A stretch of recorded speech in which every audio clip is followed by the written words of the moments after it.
rochosos como a presa, e o empregado na limpeza, como é triste a vida do aprendiz. Onde encontro um novo é que se nutre, entregando o meu é natureza.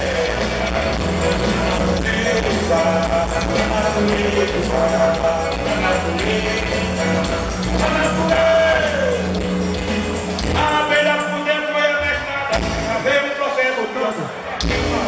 Houve não químico, pra fazer a ciência visitada. Buraco pequeno na entrada, assume da passagem com bandeira. Ninguém é sentinela de defesa, e as outras se espalham no quartel.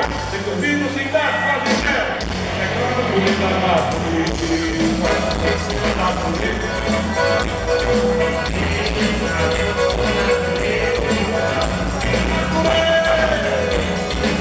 O que prende de mais minha atenção é um novo vaidoso no arena, uma pulga do jeito que ele pena.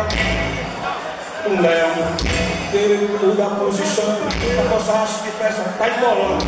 Se serve da ruína e da preta, se levanta da cama e fica em pé.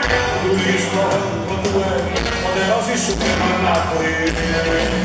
A natureza, a natureza, a natureza.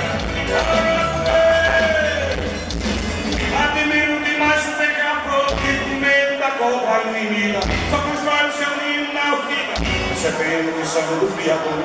Observa a coragem do condor que não monta rochosos como a presa.